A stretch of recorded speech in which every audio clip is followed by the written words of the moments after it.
चुनाव में booth capturing करने की कोशिश तो आपने कई बार देखी होगी, लेकिन आइए अब हम आपको दिखाते हैं यूपी में एक दर्जा प्राप्त राज्य मंत्री को बूथ कैप्चरिंग करते हुए।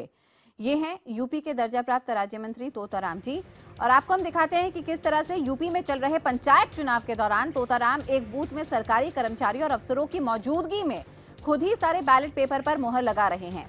अब मंत्री जी खुद बूथ कैप्चरिंग करके फर्जी वोट डाल रहे हैं, तो बेचारे कर्मचारियों की क्या औकात यहाँ पर हो सकती है।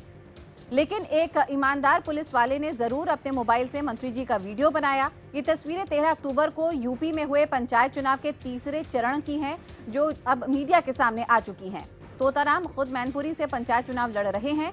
तोताराम इससे पहले भी कई चुनाव लड़ चुके हैं और जीत कभी भी नहीं पाए हैं। इस घटना पर अब डीएम से बात करने की भी कोशिश गई तो उन्होंने कन्नी काट ली है, जबकि चुनाव अधिकारियों ने भी चुप्पी साधी हुई है।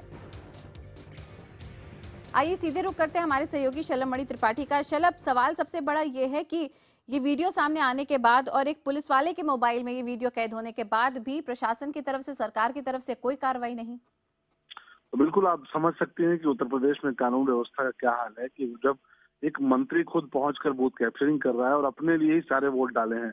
तोताराम यादव कई चुनाव लड़ चुके हैं इसके पहले और लगातार चुनाव हारते हैं। इस बार उनको लगा कि अच्छा मौका है, सरकार उनकी है और सरकार में वो राज्य मंत्री का दर्जा रखते हैं, उनका हनक है, उनकी रसूख है, उनका रसूख है।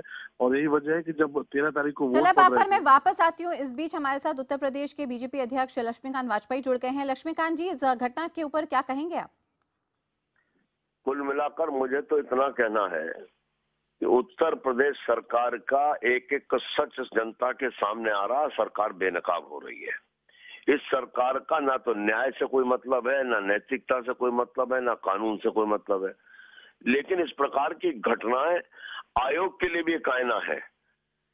आयोग को चाहिए कि इस फुटेज के बाद उस बिल्डिंग पर काम करने वाले सरकारी कर्मचारी, चाहे किसी रूप में काम कर रहे थे, उस बिल्डिंग पर काम करने वाले सारे पुलिस के कर्मचारी, उस क्षेत्र का सेक्टर मजिस्ट्रेट और जितने भी अधिकारी हैं, और खास तौर से डीएम और कप्तान उस जिले के, इन्हें तत्काल प्रभाव से निलंबित करके इनके विरुद्ध चुनाव आयोग के नियमों के अंतर्गत कार्रवाई होनी चाहिए, जिससे कि 2 चरणों का, आज का चुनाव और आगे 29 का चुनाव बच जाएगा। क्योंकि नौकरी की कीमत पर कोई कर्मचारी अधिकारी काम नहीं करेगा, दबेगा नहीं। लेकिन अगर कार्रवाई नहीं की आयोग ने आज और 10 बजे तक, तो माना जाएगा कि आयोग भी केवल धृतराष्ट्र की भूमिका में है। आयोग भी निष्पक्ष चुनाव कराना नहीं चाहता, कहीं ना कहीं सत्ता के दबाव में काम कर रहा है। तो लक्ष्मीकांत जी, ऐसे में विपक्ष में होने के नाते किस तरह का दबाव आप डाल सकते हैं? आयोग ने कोई कदम नहीं उठाया, कप्तान और डीएम की बात करते हैं, कोई यहाँ पे कदम नहीं उठाया गया। नाचा जाएगा और आयोग को बाध्य किया जाएगा, क्योंकि 2-3 मामले हम आयोग को दे चुके। आयोग खाली रिपोर्ट मंगा रहे हैं, शाम को वीडियो कॉन्फ्रेंसिंग में बात करेंगे। इसके अलावा कोई बात काम करने को तैयार आयोग नहीं है, और इसमें आयोग की भूमिका भी शिथिल है, धृतराष्ट्र की है।